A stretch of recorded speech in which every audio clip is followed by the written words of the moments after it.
Selamat pagi, Bapak, Ibu, dan saudara-saudara sekalian. Pagi hari ini kami akan membahas topik perencanaan produksi. Disampaikan oleh Bambang Sugiono Agus Purwono. Ini adalah biografi dari Bambang Sugiono Agus Purwono. Adapun yang akan kita bahas pada pagi hari ini adalah capaian pembelajaran diharapkan setelah selesai melihat atau membahas secara seksama tentang topik perencanaan produksi, Anda dapat menjelaskan tentang definisi perencanaan produksi, yang pertama, yang kedua tujuan perencanaan produksi, yang ketiga berkaitan dengan aplikasi perencanaan produksi, dan yang keempat adalah tata letak fasilitas produksi.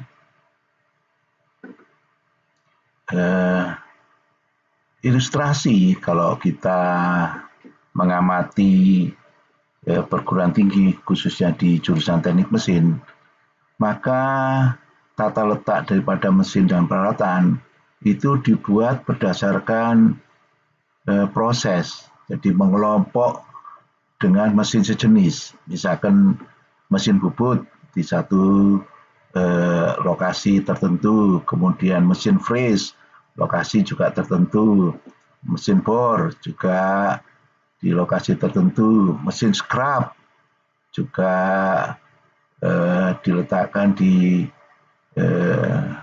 tempat yang terkumpul tersendiri, juga mesin las, mesin potong,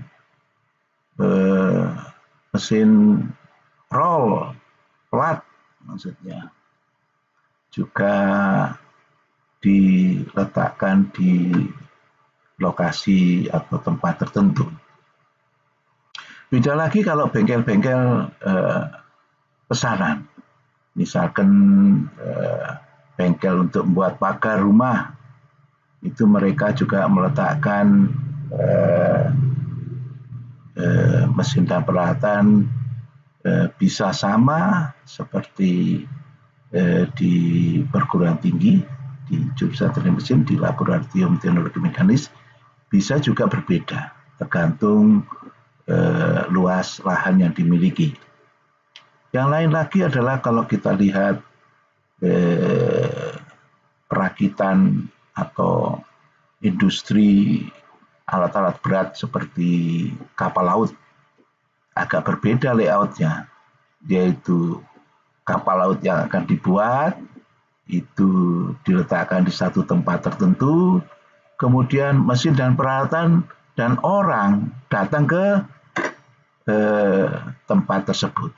Jadi letaknya adalah di tertentu. Itu ilustrasi singkat berkaitan dengan perencanaan produksi. Sedangkan apa itu perencanaan produksi?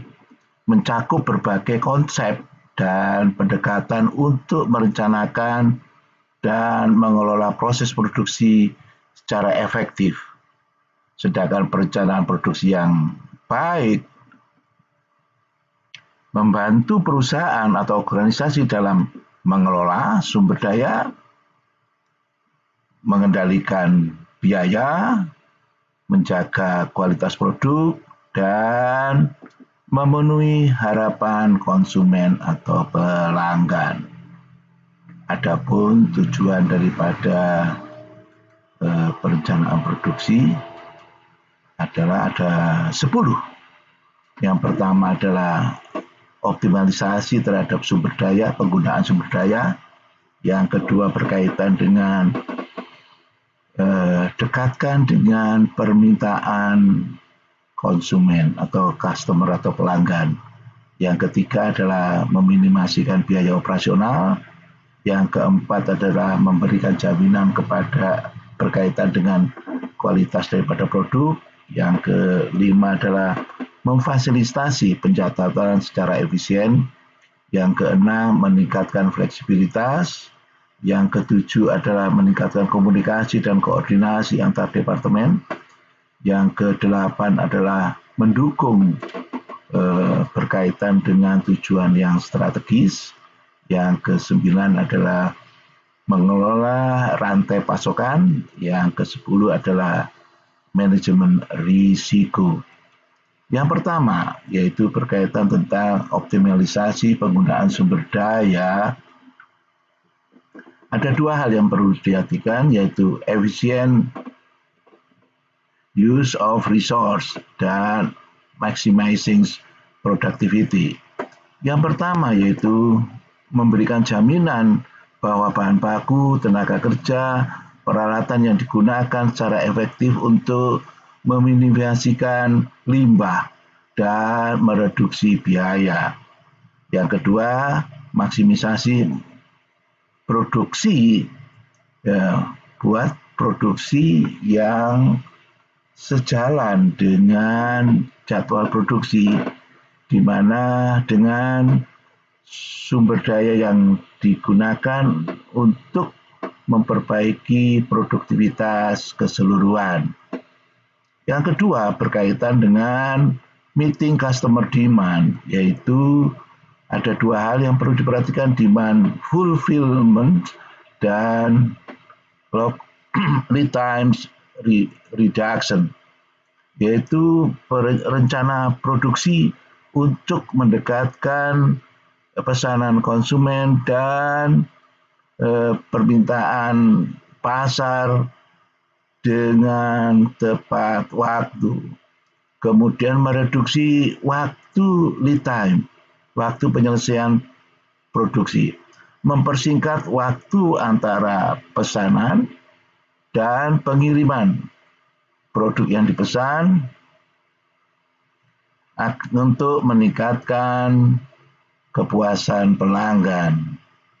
Yang ketiga yaitu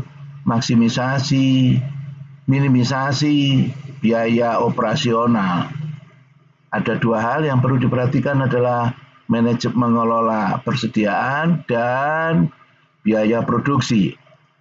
Bagaimana tingkat keseimbangan persediaan untuk menghindarkan kelebihan persediaan atau stok dan mereduksi biaya simpan, holding cost. Kemudian biaya produksi adalah membantu di dalam mengendalikan dan mereduksi biaya produksi dengan melakukan optimalisasi terhadap pemrosesan dan alokasi sumber daya. Yang keempat berkaitan tentang jaminan terhadap kualitas produk. Ada dua hal, yaitu konsistensi dan quality control. Konsistensi yaitu bagaimana mengimplementasi prosedur secara standar untuk menjaga kualitas produk yang konsisten. Yang kedua berkaitan dengan pengendalian kualitas adalah keterpaduan antara inspeksi, pengecekan kualitas dengan proses produksi untuk mempertahankan atau mencegah cacat dan memberikan jaminan terhadap standarisasi produk. Tujuan yang kelima adalah memfasilitasi jadwal secara efisien. Ada dua hal yang perlu diperhatikan adalah penjadwalan produksi dan perencanaan kapasitas produksi. Penjadwalan produksi adalah dalam tanda petik menciptakan jadwal yang terinci untuk aktivitas-aktivitas produksi untuk memberikan jaminan bahwa pesanan selesai dengan tepat waktu dan lengkap.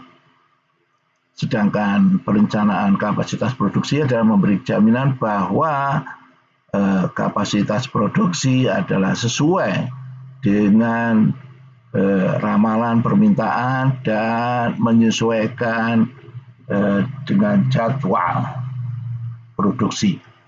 Yang keenam adalah meningkatkan fleksibilitas. Ada dua hal, yaitu adaptabilitas dan skalabilitas. Adaptabilitas adalah mengizinkan organisasi untuk menyesuaikan tempat produksi di dalam merespon terhadap perubahan permintaan, kemudian perubahan rantai pasokan, dan faktor yang lain. Kapasitas produksi adalah mendapatkan peningkatan kapasitas produksi atau penurunan kapasitas produksi yang didasarkan pada kondisi pasar dan kebutuhan usaha. Yang ketujuh adalah peningkatan komunikasi dan koordinasi, yaitu berkaitan interdepartmental coordination dan juga information flow. Yang pertama yaitu koordinasi antar departemen, komunikasi berkaitan antar departemen atau perbedaan departemen yang berkaitan tentang pengadaan, produksi, dan penjualan harus sesuai dengan aktivitas yang dilakukan dan sumber daya yang dimiliki. Aliran informasi memberikan jaminan bahwa pemangku kepentingan yang relevan, seluruh pemangku kepentingan yang relevan diinformasikan berkaitan dengan jadwal produksi, perubahan, dan kebutuhan yang ada. Sedangkan tujuan yang ke-8 adalah mendukung tujuan strategi. Ada dua, yaitu alignment with business strategy, yang kedua competitive advantage, yaitu menyelaraskan aktivitas produksi dengan tujuan strategis daripada organisasi, misal yaitu ekspansi pasar, kemudian pengembangan produk, dan cost leadership. Yang kedua adalah keunggulan kompetitif, yaitu keuntungan kompetitif, yaitu membantu di dalam mempertahankan di bidang kompetitif dengan melakukan optimalisasi terhadap proses produksi dan respon secara efektif terhadap permintaan pasar. Sedangkan yang ke-10 adalah manajemen risiko, akan dibahas juga secara khusus. Berkaitan manajemen risiko ada dua hal, contingency planning dan problem resolution, yaitu mempersiapkan kerusakan yang potensial akan terjadi di rantai pasokan atau proses produksi, dan perencanaan pengembangan terhadap mitigasi tugas-tugas yang akan dilaksanakan. Yang kedua, problem resolution, yaitu identifikasi dan mengalamatkan isu-isu potensial sebelum dampak produksi atau juga dampak produksi yang terjadi atau kepuasan konsumen. Tujuan daripada perencanaan produksi atau production planning. Yang berikutnya adalah aplikasi perencanaan produksi. Ada 15, yaitu berkaitan ramalan permintaan, kemudian master production scheduling MPS, juga master requirement planning MRP, juga kapasitas perencanaan kapasitas produksi, penjadwalan produksi, manajemen persediaan, pengendalian di bidang di bengkel atau di proses produksi, kemudian manajemen kualitas. Yang ke-9 adalah laporan dan analisis produksi. Yang ke-10 adalah alokasi daripada sumber daya, yang ke-11 adalah perencanaan tenaga kerja, yang ke-12 adalah penjadwalan pemeliharaan, yang ke-13 adalah koordinasi rantai pasokan, yang ke-14 adalah manajemen daur hidup suatu produk, yang ke-15 adalah rencana skenario.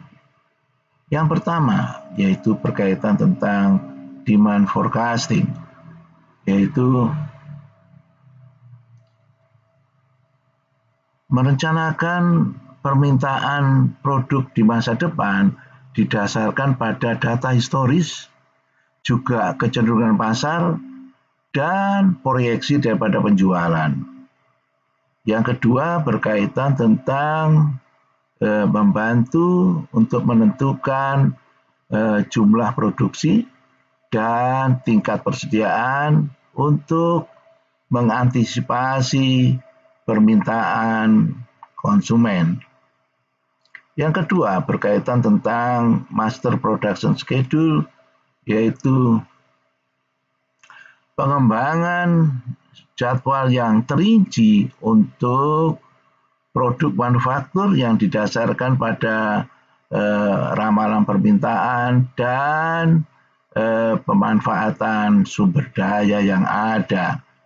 Yang ketiga adalah master material requirement planning, yaitu berkaitan tentang perhitungan terhadap bahan baku dan komponen yang dibutuhkan untuk produksi didasarkan pada MPS dan tingkat persediaan. Yang ketiga adalah material requirement planning, yaitu menghitung material dan komponen needed yang dibutuhkan berdasarkan OMPS dan inventory yang sudah disampaikan tadi. Yang keempat adalah perencanaan kapasitas produksi, yaitu menentukan kapasitas produksi yang dibutuhkan untuk memenuhi permintaan dan menyelaraskan dengan sumber daya yang ada. Yang kelima adalah jadwal produksi. Tujuannya adalah menciptakan dalam tanda petik jadwal produksi secara terinci yang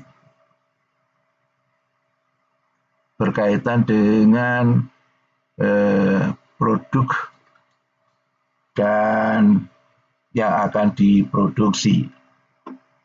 Yang ke-6 adalah manajemen persediaan. Ini juga dibahas secara khusus, yaitu mengelola tingkat bahan baku, work in process, dan finish product, finish good, untuk menyeimbangkan antara supply dan demand. Yang ke-7 adalah pengendalian terhadap shop floor atau bengkel, yaitu dengan tujuan memonitor dan mengelola produksi, aktivitas-aktivitas produksi di bengkel, di shop floor, untuk memberikan jaminan apakah pekerjaan sesuai dengan schedule dan produknya, kualitas produk adalah standar. Sedangkan yang ke-8 adalah manajemen kualitas, yaitu mengintegrasikan pengendalian kualitas dengan mengukur ukuran-ukuran pengendalian kualitas terhadap proses produksi untuk memelihara atau mempertahankan standar produk yang ada. Yang ke-9 adalah production report, laporan dan analisis produksi, yaitu track perjalanan dan kinerja daripada produksi, analisis kinerja produksi untuk mengidentifikasi peningkatan dan membuat pengambilan keputusan yang terinformasi. Yang ke-10 adalah resource allocation, alokasi sumber daya. Assign, menugaskan dan mengelola sumber daya seperti tenaga kerja, mesin, dan bahan baku didasarkan pada kebutuhan produksi. Sedangkan yang ke-11 adalah perencanaan tenaga kerja, yaitu rencana dan jadwal kebutuhan tenaga kerja yang didasarkan pada kebutuhan produksi dan shift. Yang ke-12 adalah mempertahankan jadwal. Yaitu yang ke-12 adalah berkaitan dengan penjadwalan, rencana dan kebutuhan tenaga kerja, jadwal kebutuhan tenaga kerja didasarkan pada kebutuhan produksi dan shift. Itu yang ke-11. Yang ke-12 adalah supply chain coordination. Yang ke-12 adalah maintenance scheduling. Ke-12 adalah Yang ke-13 adalah supply chain coordination.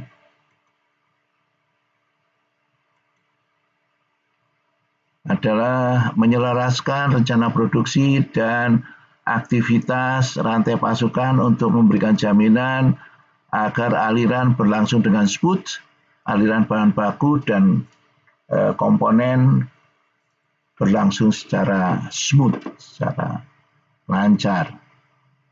Yang ke-14 adalah manajemen daur hidup suatu produk. Yang ke-14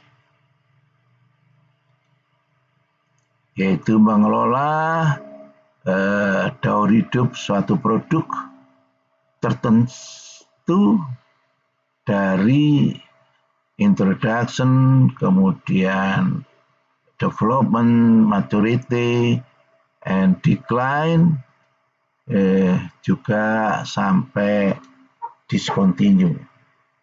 Yang terakhir adalah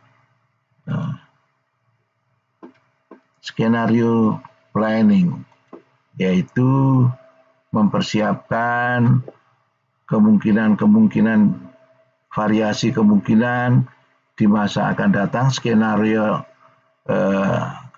kemungkinan variasi kemungkinan di masa datang dengan melalui mengevaluasi perbedaan strategi produksi dan dampak yang potensial yang akan terjadi.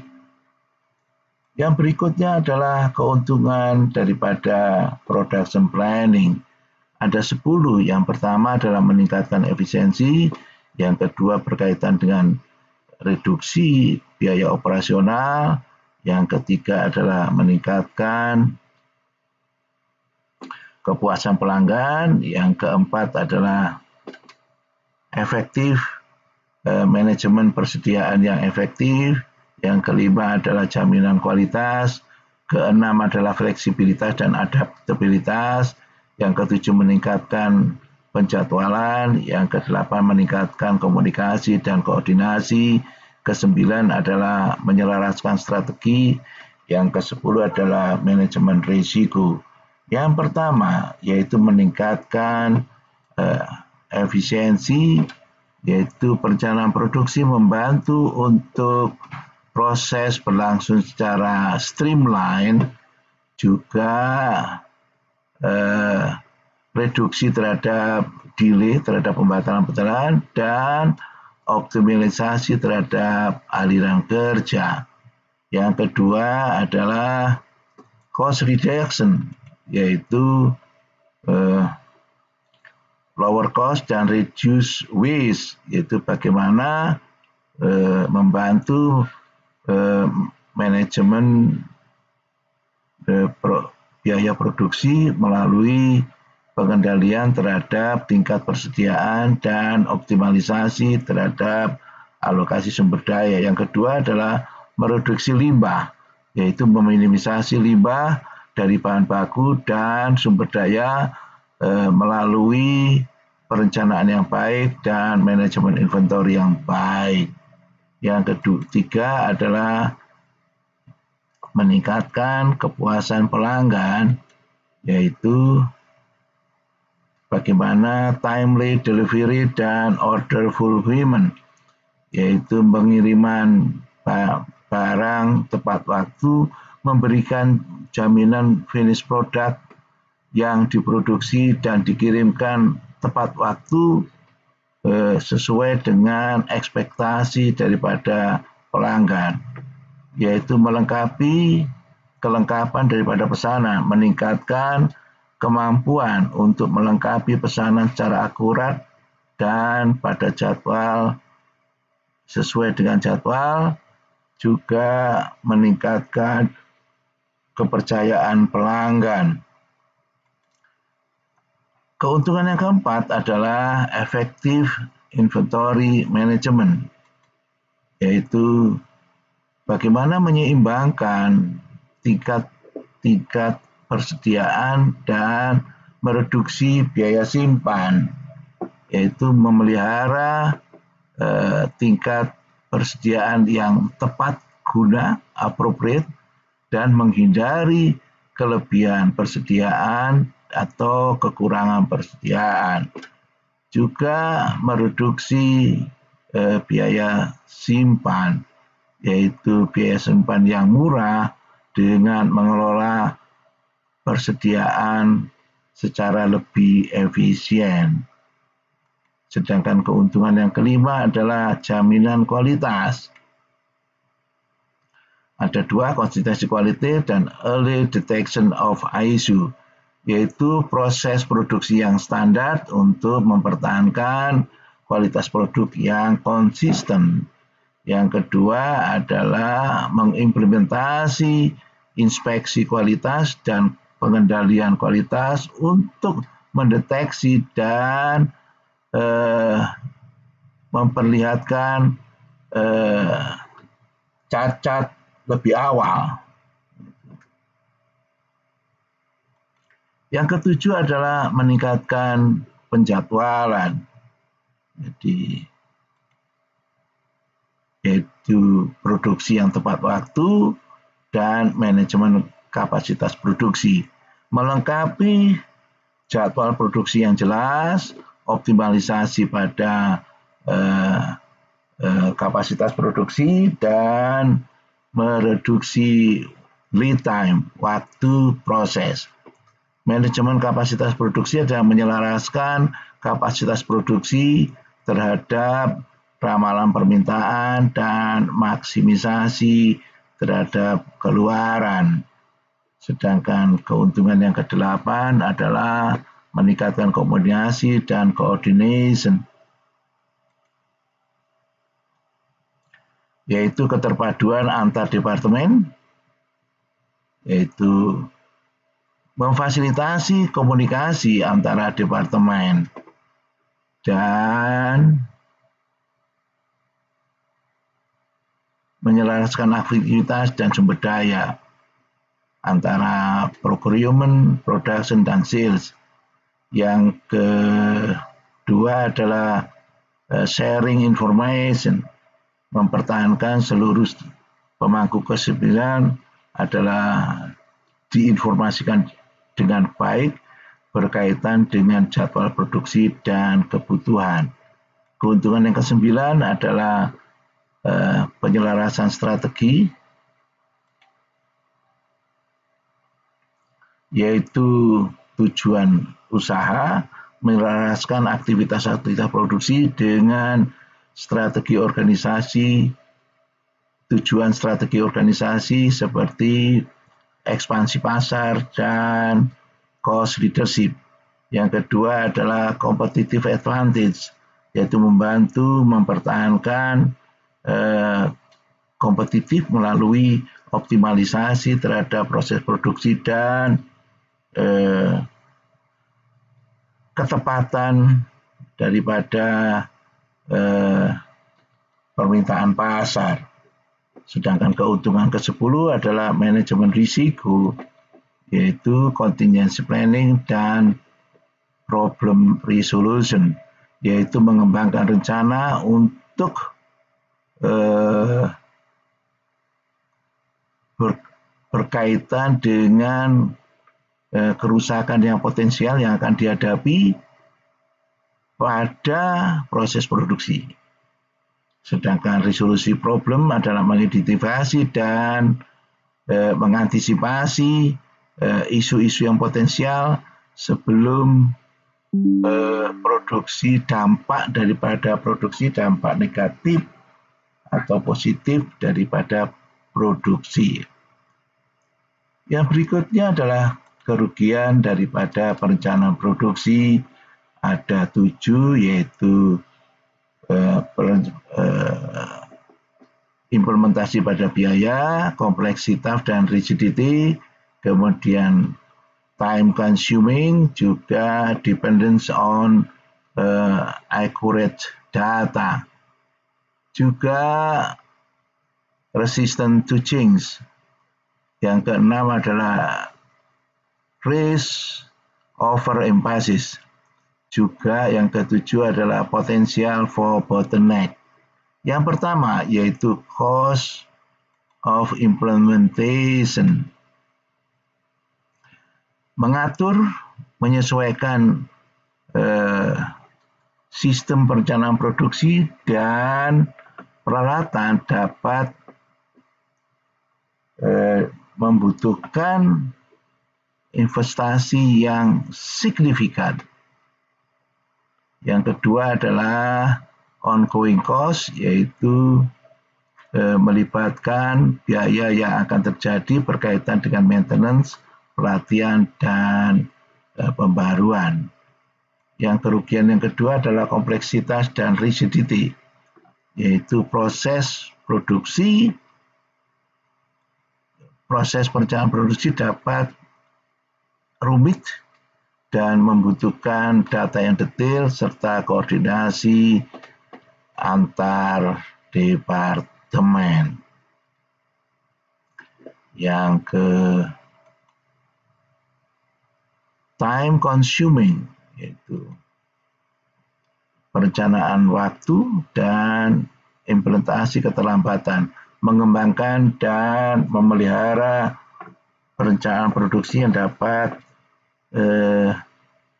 kebutuhan berkaitan dengan kebutuhan waktu, juga kebutuhan penyesuaian di masa akan datang, dan monitoring.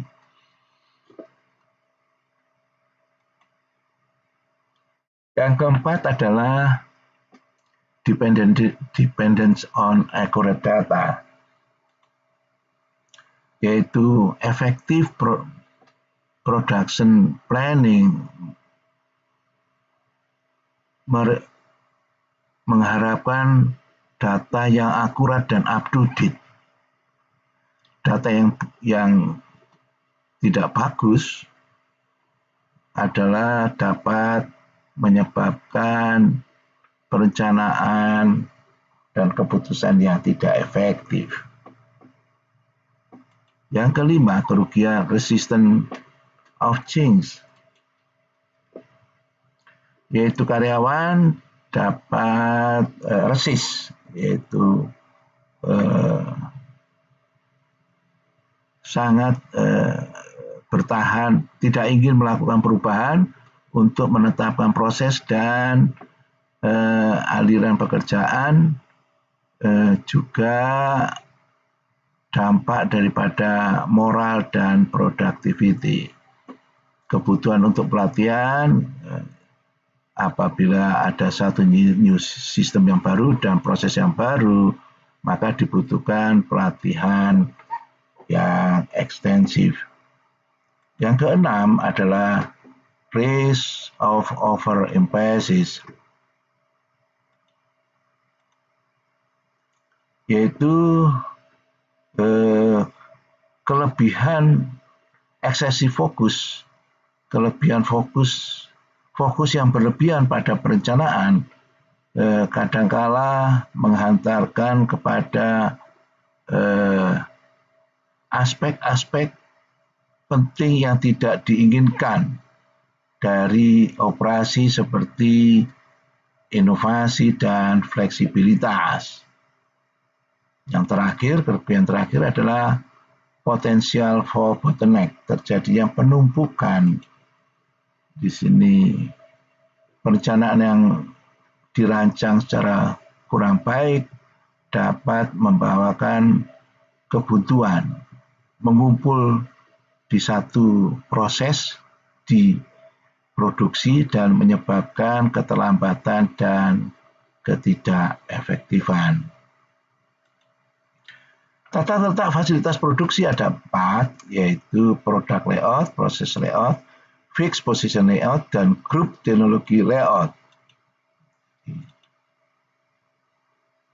Product layout itu contoh yang paling gampang adalah mesin-mesin produksi dan perangkat penunjang disusun secara berantai mengikuti urutan proses operasi pembuatan produk. Sedangkan keuntungan adalah proses operasi produksi di bengkel atau di pabrik relatif mudah dilakukan oleh supervisor. Keuntungan yang lain adalah tata letak ini memiliki aliran bahan dengan pola lurus straight line atau tipe U-type, U-turn flow, sehingga sistem pemindahan bahan relatif efisien. Kerugiannya adalah susunan ini membuat tata letak kurang fleksibel sehingga sulit digunakan untuk menangani produk yang beragam. Aplikasinya pada umumnya digunakan pada proses perakitan production line, misal industri pakaian jadi, karoseri kendaraan bermotor. Ini tata letak fasilitas pabrik yang product layout, proses 1, proses 2, proses 3, proses 4, proses 5, akhirnya finish product, masuk gudang. Ini contoh industri pakaian jadi. Jadi penerimaan bahan baku, kain misalkan di gudang, diukur, dimonitor, masukkan gudang, kemudian dipotong, kemudian diobras, dijahit, lubang kancing, kemudian packaging, kemudian masuk gudang. Ada mungkin lebih dari satu production line. Hasilnya di sini adalah produk. Contoh adalah di industri garment. Yang kedua adalah proses layout, di mana proses tata letak tipe proses mengelompokkan fasilitas produksi berdasarkan kesamaan fungsi. Mesin bubut dikumpulkan pada mesin bubut, mesin las kumpul mesin las, mesin freeze kumpul mesin freeze. Produk-produk di lantai pabrik di bengkel dikerjakan secara berpindah-pindah dari kelompok fasilitas yang satu ke kelompok fasilitas yang lain mengikuti urutan proses operasi pengerjaan produk tersebut. Keuntungannya adalah fleksibilitas proses operasi cukup tinggi, namun menimbulkan kerugian pada sistem pemindahan bahan yang sangat kompleks dan mahal karena aliran bahan berpola, kadangkala berpola zigzag. Kerugiannya adalah tata letak fasilitas produksi ini juga membutuhkan luas lantai yang relatif luas. Aplikasi pada umumnya digunakan pada batch production job shop, misal bengkel yang berdasarkan job order. membuat pagar dan seterusnya. Ini model layoutnya, jadi mesin bubut kumpul mesin bubut, mesin freeze kumpul mesin freeze, mesin potong kumpul mesin potong, dan seterusnya, sehingga alirannya bisa ke sini dari mesin bubut ke mesin yang kedua, proses yang kedua bisa ke proses yang ketiga, proses ketiga bisa lari ke proses 5, dan seterusnya. Hasilnya berpindah-pindah. Jadi proses layout yaitu ini, yaitu biasanya digunakan di perguruan tinggi. Mereka melengkungkan mesin berdasarkan mesin yang sejenis. Yang berikutnya adalah fixed position layout. Layout tipe ini merupakan fasilitas produksi yang berpindah-pindah ke tempat di mana operasi mesin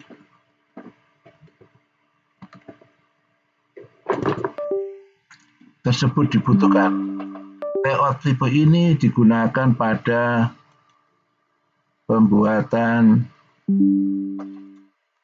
produk-produk yang skala besar, yaitu para operator mesin produksi, dan perangkat pendukung dibawa ke lokasi pembuatan produk. Keuntungan adalah memberikan fleksibilitas yang sangat tinggi dan aliran bahan yang sangat rendah karena fasilitas produksi ditempatkan di mana operasi dilakukan. Kerugiannya adalah biaya pemindahan fasilitas akan mahal karena harus selalu berpindah-pindah ke tempat di mana fasilitas tersebut dibutuhkan. Aplikasi pada umumnya digunakan pada produksi industri heavy industry, yaitu kapal laut, kemudian pesawat terbang, juga bangunan konstruksi baja. Nah, ini adalah produk yang akan di-assembling, kemudian mesin dan peralatan orang menuju ke produk tersebut yang akan dibuat. Misalkan ini perakitan kapal, pesawat juga seperti kayak gitu. Yang berikutnya adalah grup teknologi layout. Layout ini merupakan pengelompaan mesin-mesin ke dalam sel mesin dan part-part ke dalam family part berdasarkan kesamaan desain dan urutan proses. Tata letak tipe ini didasarkan pada pengelompaan produk atau komponen yang dibuat. Produk-produk yang tidak identik dikelompokkan berdasarkan langkah-langkah pemrosesan bentuk mesin atau peralatan yang dipakai, bukan berdasarkan pada kesamaan jenis produk akhir seperti halnya pada tipe produk layout. Pada grup layout, mesin-mesin dan fasilitas produk dikelompokkan dan ditempatkan dalam sebuah manufacturing sel, karena di sini setiap kelompok produk akan memiliki urutan proses yang sama. Keuntungan adalah akan menghasilkan tingkat efisiensi yang tinggi dalam proses manufacturing. Ini adalah grup teknologi layout. Jadi di sini ada kelompok-kelompok tertentu.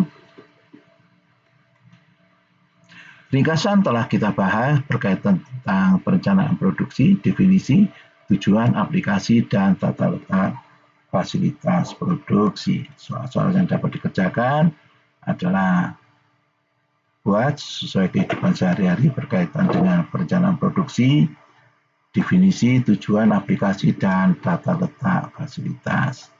Kemudian referensi. Berikut adalah terima kasih atas perhatian Bapak, Ibu, Saudara. Sampai bertemu lagi di topik yang lain.